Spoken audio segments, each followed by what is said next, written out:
And there was one more question. If we have a seller who's thinking about doing a short sale, how do we introduce you guys to the mix and then who pays you? So we're hired by the real estate agency. Our fee is 1% of the sales price. We typically recommend that you start with a 6% listing agreement, which is the max that we can get the banks to approve, and then plan on splitting 5%. Better than 95% of the time we get 6% approved.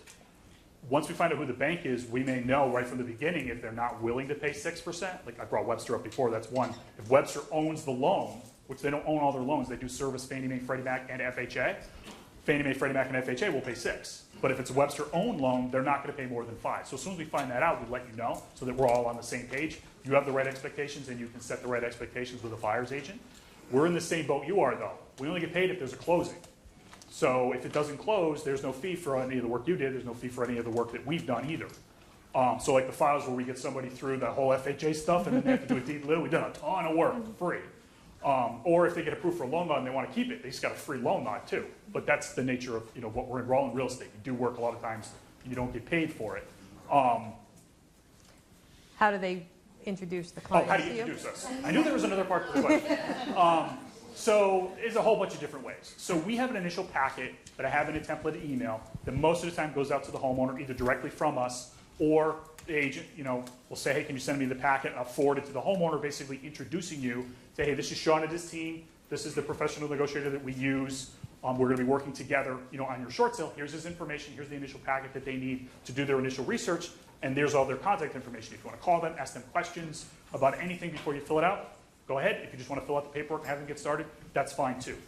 99% of the information that we need would come back to us in that initial packet.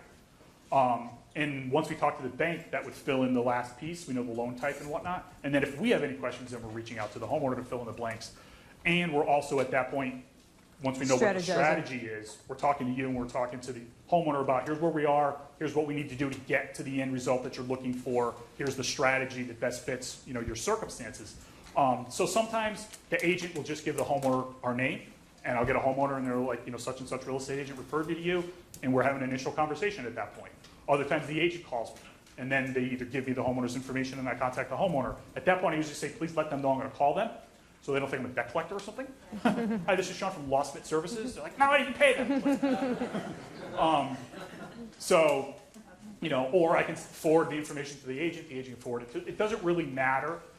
For our purposes to get started, there's an initial packet we need.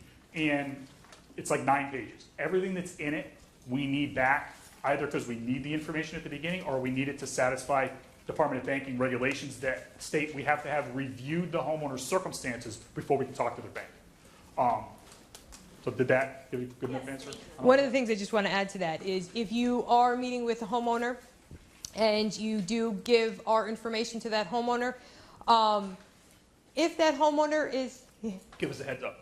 Yes, give us a heads up because it is possible. I'm sure you guys know, that we're in a competitive market. You've probably been on listing appointments where other agents have gone.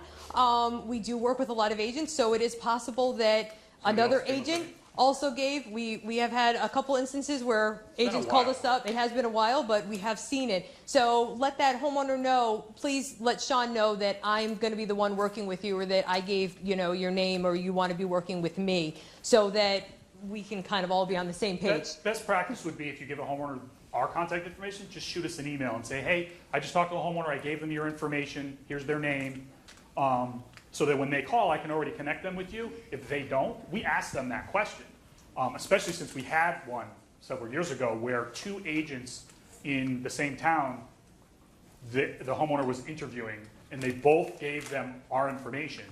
And one of the agents gave me a heads up.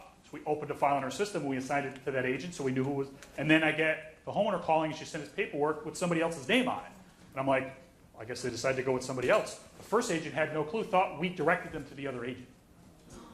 Which we do not do. Yeah. We didn't do. If we get a homeowner completely out of the blue and they're asking for agent referrals, then we'll give them some names of real estate agents. That is their choice, who they pick.